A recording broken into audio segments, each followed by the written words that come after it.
여러분 안녕하세요. 황금장 1% 투자하는 공인중개사 아테나입니다. 오늘은 이제 여러분한테 되게 오랜만에 인사를 드리는 것 같아요. 그리고 이제 여러분한테 또 전달해 드릴 내용도 있고, 또 좋은 물건지가 나와서 제가 이제 오랜만에 브리핑 하려고 이제 유튜브를 올렸고요. 음, 제가 이제 화면에 쓴 것처럼, 제가, 좋은 더 물건지를 이제 제가 선별해서 소개해 드릴 수 있도록 하기 위해서 제가 프리랜서로 이제 전환을 이제 얼마 전에 했습니다. 프리랜서로 전환을 해서 제가 주어진 물건지를 이제 고르고 분석하고 그래서 이제 고객분들에게 더 좋은 땅을 소개해 드릴 수 있게 되었고요. 일단은 이제 토지라는 것이 공인중개사 쪽에서도 토지 분석이 좀 많이 어려운 걸로 알고 있고 실제로도 공부할 것이 굉장히 많은 분야가 이제 토지 분야인 것 같습니다. 근데 부동산 분야에 꽂히기도 한 이 토지 그리고 개발 호재가 많이 있고 또 입지와 여러 가지 교통망 게다가 이제 도로에 접해 있는 도시지역 땅이라면 정말로 이제 저희가 관심을 가질 만한 그런 땅들인데요.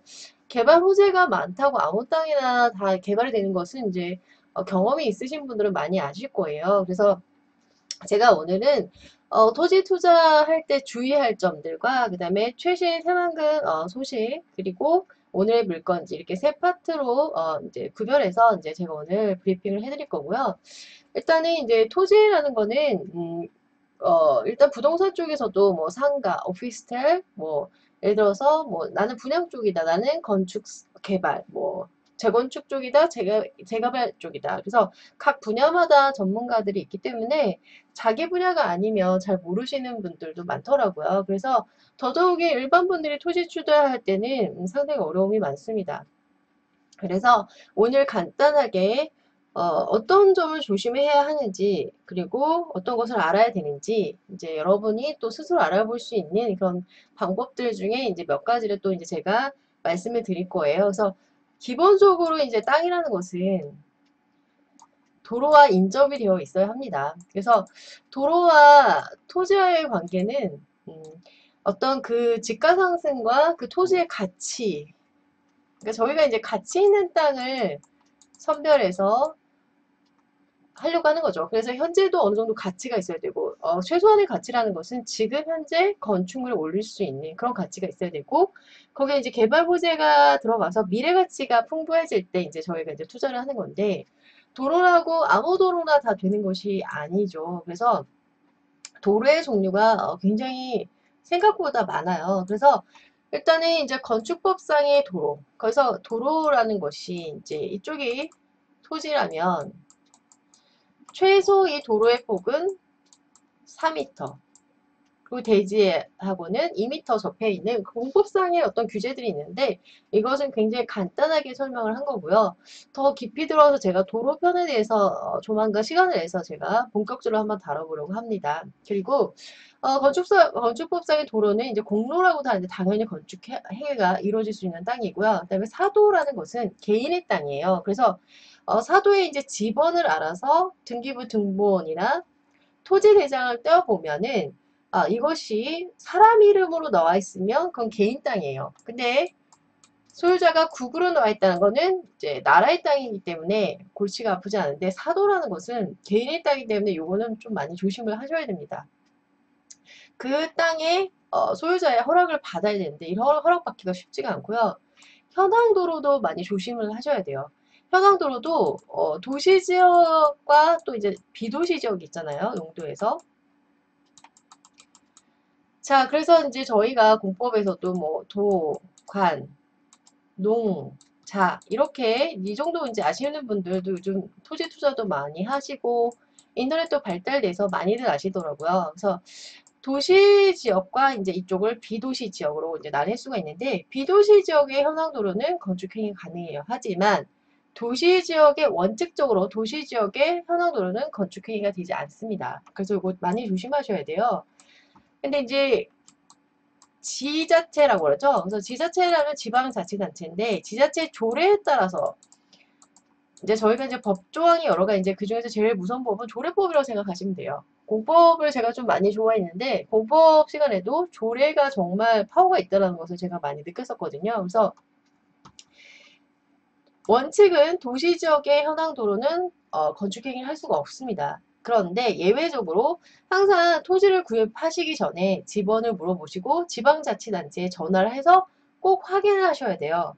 이 도로가 내가 살려는 땅이 도로에 접해 있다고 하는데 건축 행위를 할 수 있는지 꼭 전화를 하셔야 됩니다. 그래서 비도시 지역이라면 현황도로라도 건축행위를 할 수 있어요. 하지만 원칙으로 도시적인 현황도로는 건축행위가 안 됩니다. 그래서 지방자치단체에 전화를 해서 지번을 알려드리고 건축행위를 하는지 할 수 있는지 물어봤을 때 그 지방자치단체에서 조례에 따라 할 수 있는 곳도 있어요. 할 수 있는 곳도 있기 때문에 현황도로가 될 수도 있고 안 될 수도 있습니다. 그것이 도시지역인지 비도시지역인지에 따라 다르고 또 해당 지자체에 따라 다르기 때문에 반드시 전화를 지방자치에 해서 문의를 도로과에 하시면 좋을 것 같습니다.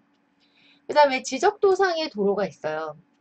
그러니까 저희가 이따 제가 이제 오늘 물건지 보여주면서 이제 지적도도 이제 알려드릴 텐데 지적도상에 이제 도로가 있고 또 지목이 도로인 것이 있습니다. 지목이 도로인 것이 조금 더 안전하겠죠. 그리고 지적도상으로 보니까 도로 뚫려 있어요. 뭐 약간 약간 연한 회색빛 색깔로 되어 있잖아요. 하지만 또 이제 그 로드뷰나 위성 사진을 봤을 때 콘크리트까지 되어 있어요. 콘크리트로. 하지만 실제로 도로가 아닌 도로로서 인정받지 않는 경우가 굉장히 많습니다. 그래서 여기 직접 갔더니 콘크리트로 발려져 있는데 있고 그 다음에 차들이 다닌다고 해서 그것이 건축 행위를 할 수 있는 도로 인정되는 건 아니기 때문에 꼭 확인을 해보셔야 되고 아까도 말씀드렸지만 지방자치단체 조례가 정말 중요하기 때문에 토지는 구입하기 전에 반드시 본인의 땅이 도로에 접해 있어도 그 땅이 어떤 종류의 도로인지 지방자치단체에 전화해서 꼭 확인을 하셔야 되고 제가 여기에 빼먹었지만 관습법상의 도로라는 것도 있어요. 그래서 그 도로편은 제가 조만간 더 집중적으로 한번 강의를 올리도록 하겠습니다. 그 다음에 또 여러분이 토지를 구입하시기 전에 고시 공고를 또 많이 보시면 훨씬 더 안전하게 투자를 하실 수 있을 것 같아요. 그래서 고시라는 것은 무엇이냐면 행정기관에서 고시라는 건데 어떤 장기적인 계획을 주로 이제 고시라는 용어를 씁니다. 그래서 예를 들면 부안군청에 들어가서 지방자치단 홈페이지에 들어가서 소통 참여라는 그 캐터고리가 있어요. 여기 들어가면 고시 공고 뭐 입법 예고라는 것이 있어서 이걸 클릭해서 검색해서 들어가시면 고시사항을 알 수가 있고요. 그 다음에 만약에 본인이 도로 관련 고시 공고를 알고 싶다 그러면은 지자체 홈페이지 들어가셔서 고시 공고에서 검색란에 도로를 검색하시면 됩니다. 그 다음에 이제 고시와 비교해서 공고는 좀 단기적인 계획인데 공공단체에서 뭔가 알리는 것을 공고라고 하고 예를 들어서 해당 관청 인터넷 홈페이지에서도 확인을 할 수 있습니다. 그 다음에 또 하나 중요한 게 있어요. 토지 투자를 할 때는 현재 시세가 얼마인지도 반드시 중요하죠. 왜냐면 시세라는 거는 현재의 가치고 저희는 이제 토지 투자라는 것은 미래 가치를 보는 것인데 지금 시세에 맞게 사야지 3년, 5년 후에 이 집가 상승이 있을 때 본인이 이것에 해당하는 이익을 안전하게 누릴 수 있는 거겠죠. 그리고 저렴한 가격으로 한 페이지를 구입하는 것은 당연하겠고요. 용도 지역이 도시 지역이 더 훨씬 안전한 거고 그 다음에 해당 지자체의 도시계획은 그 지방자치단체 아까 말씀드린 것처럼 홈페이지에 들어가서 확인을 하시면 됩니다. 고시 공고. 그 다음에 당연히 도로에 붙어 있고 개발할 수 있는 땅이에요. 그런데 개발 호재가 주위에 없다 그러면 의미가 없겠죠. 그래서 당연히 로케이션 입지가 중요한 거고요.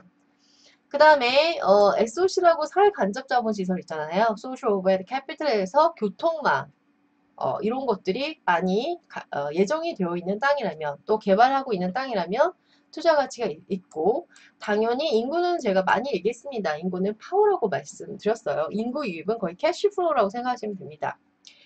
자, 그 다음 짧게 이제 토지에 대해서 주의할 점을 제가 간략하게 말씀드렸는데요. 여기에 있는 내용은 정말 하나라도 빠지지 않게 다 여러분이 조사를 하셔야 됩니다. 이 정도는 다 하셔야 돼요. 도로에 대해서는 제가 조만간 한번 올리도록 하겠습니다. 자, 출전의 브레이크 뉴스에서 이제 새만금 뉴스인데요. 전라북도 현안 해결 돌파구를 마련해서 이제 총력을 기울인다. 뭐 그래서 지역 국회의원과 예산정책협의회를 개최해서 이렇게 오늘 3월 28일자 이렇게 기사가 나왔습니다. 그래서 전북지사가 28일 오전 국회의원회관에서 예산정책협의회에서 도정 현안에 집중 대응해서 전북 대도약 발전에 힘을 모아줄 것을 요청한다. 이런 내용의 이제 뉴스가 나오고 있고요. 전북도가 지난 20일 전주시에 이제 국민연구공단이 있는 건 아시죠? 이해찬 당대표를 비롯해 주요 당직자가 참석해서 더불어민주당 예산정책협의회에 이어 또다시 지역 출신 국회의원과 예산정책협의회를 개최해 일단은 예산이 있어야지 뭐든지 솔직히 개발 호재가 많고 SOC 사업이 많이 들어가고 이런 것은 자금력이 풍부하다면 그 개발 속도가 당연히 빨라질 수밖에 없기 때문에 그 자본금이라는 것은 예산안이라는 것은 정말 중요한 역할을 하는 것으로 보시면 될 것 같고요.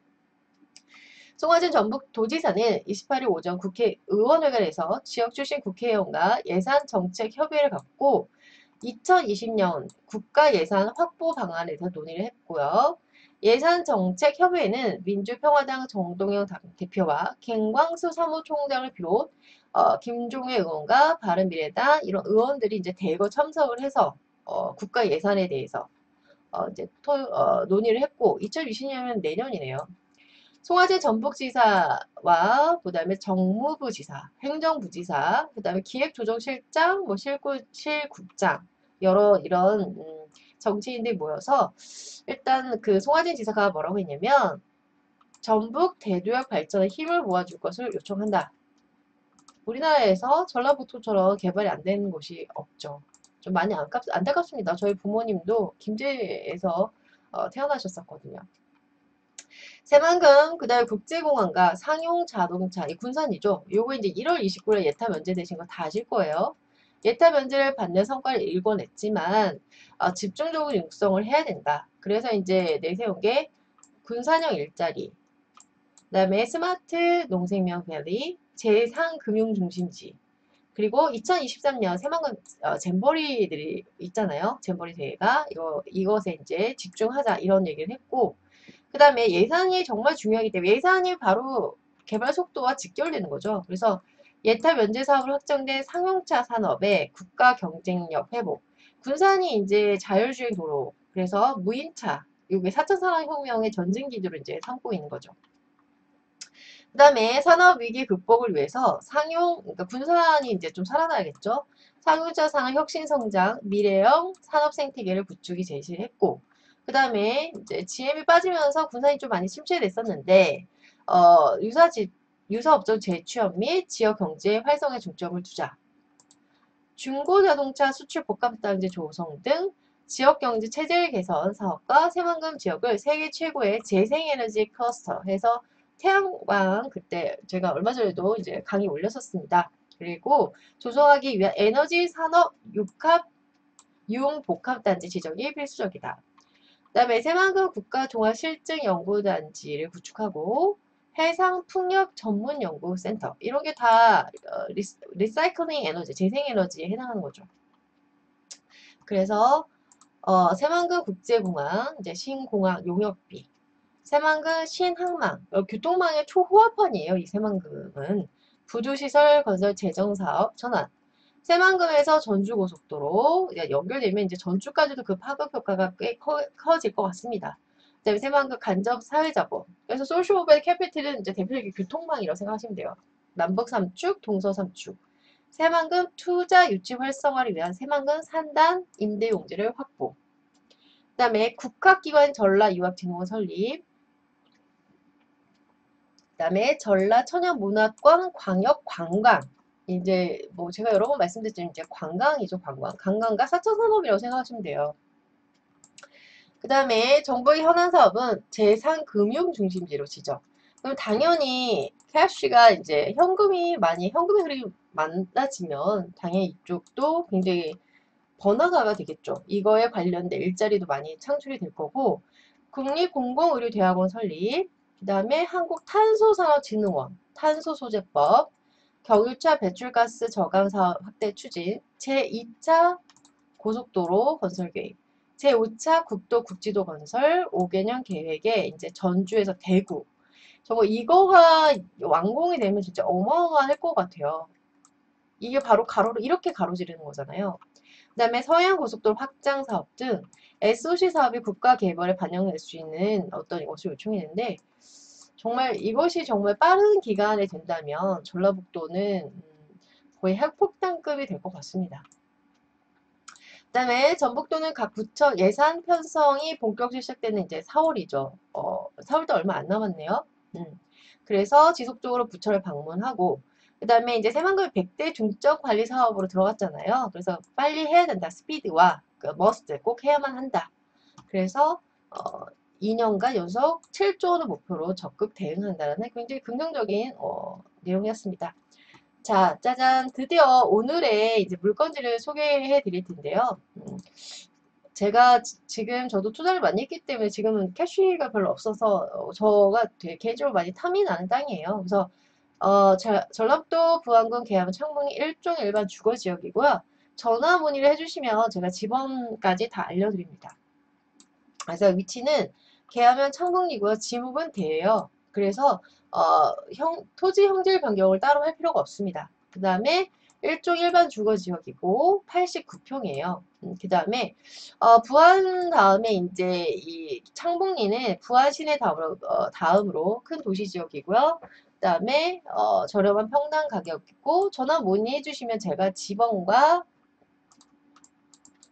가격을 이제 알려드리고 상담을 드리도록 하겠습니다. 그리고 동서 삼축과 남북 삼축이 만나는 곳이고 새만금 지원도로 4차선이 지나가는 곳이에요. 그리고 오늘의 물건의 메리트는 주택 허가가 난 지역 때문에 취등록세가 1.1%로 굉장히 저렴합니다. 보통 농지라면 3.5%, 오피스텔이면 4.6%인데 이런 우월한 점이 있네요. 그리고 가격이 좀 많이 저렴한 편입니다. 그 다음에 남북 삼축도로 수혜 지역이고요. 그래서 전반적으로 전국적으로도 투자자들이 굉장히 많이 좋아하는 투자처예요. 그 다음에 개발지 인근이고 또 상봉리 부하면 새만금 개발 시 또 직접적인 수혜가 많이 예상되는 지역이죠. 그 다음에 주요 이제 도로 또 아까도 중요하다고 말씀드렸었습니다. 그래서 남북 삼축도로가 지나고 부안읍까지 지방도로가 4차선으로 확장되고 새만금 괴아리까지 도로가 6차선으로 확장 공사 중이에요. 그래서 향후 새만금 개발 중심지가 될 인기지역입니다. 창봉리 토지 매물 위치는 뭐 요즘 보면은 뭐 공사 소식, 기업체 또 입주, 그 다음에 에너지 단지 계획, 스마트 시티, 전기 자동차, 산업단지, 국제 공항, 예타 면제 이런 굉장히 많은 개발 호재가 있었죠. 그리고 도로와 기간 사업이 이제 진행될 때 이제 속도전으로 이제 요금 이제 전반적으로 이제 구체적으로 좋은 소식들이 많이 있기 때문에 땅값이라는 것은 이렇게 서서히 오르는 게 아니고 지지부진했다가 이런 식으로 이제 올라가는 이런 스타일이기 때문에 지금이 어느 정도 이제 무릎선까지 온 상황인 것 같아요. 지금이 투자의 적기일 것 같습니다. 그래서 제가 지도를 살짝 제가 보여드리도록 할게요. 위치에 해당하는 거는 일단 구글 지도에 보면은 이쪽이 이제 개화도로 보이시죠? 이쪽 개화도 거의 이쪽이 개화리고 이쪽이 창봉리 이쪽 땅이에요. 이쪽 땅에 해당하는 것이고요. 그 다음에 토지 이용 계획을 보시면 도시지역이고요. 그 다음에 제 1종 일반 주거지역이 되고 여기에 속하고 이쪽 보면 지금 도로라고 써 있습니다. 이 지목이 이미 도로에 붙어있는 그런 땅이고요. 그 다음에 카카오 맵으로 한번 보면 여기에 해당하는 곳이에요. 이쪽에 해당하는 곳이고 그 다음에 로드뷰를 한번 볼까요? 이 파란 선에 되면 이제 로드뷰가 보여요. 지금 이렇게 지금 이미 이제 이렇게 되어 있는 이쪽입니다. 이렇게 되어 있네요. 이렇게 되어 있고요. 그 다음에 또 뭐 보여드릴 게 있을까요? 뭐 이 정도 이렇게 보여드리면 될 것 같습니다. 그래서 오늘은 이제 물건지에 관한 소식과 그 다음에 새만금 개발 호재 등에 관해서 제가 알려드렸어요. 그래서 일단 제가 첫 부분에 말씀드린 것처럼 이 도로의 그 관해서 조금 여러분이 많이 공부를 하시면 좋을 것 같고요. 그 다음에 지방자치단체 조례. 그 다음에 예를 들어서 부안군청에 검색하셔서 지자체 홈페이지에 소통 참여의 고시 공고를 보면은 거기에 도로 관련 고시도 이렇게 있고 그 다음에 현 시세에 맞는 가격인지도 굉장히 중요합니다. 그리고 도시계획이 되어 있는지 그리고 지방자치단체에 반드시 전화를 걸어서 확인을 하셔야 되고요. 그 다음에 오늘 새만금 뉴스도 굉장히 긍정적인 내용이 되게 많았습니다. 그리고 오늘의 물건지는 제가 봐도 상당히 투자 가치가 좀 좋은 지역이에요. 그리고 가격도 저렴 시세에 맞춰서 여러분 시세를 알아보도록 제가 지분도 알려드릴 거예요. 그래서 오늘은 이렇게 또 좋은 물건 나와서 급한 마음에 제가 또 올렸습니다. 다음에도 더 좋은 물건 나오고 또 이제 토지공법에 관련돼서 저도 많이 연구하고 많이 알아보고 정말 좋은 투자처 발견해서 또 연결해 드리도록 하겠습니다. 여러분 감사합니다.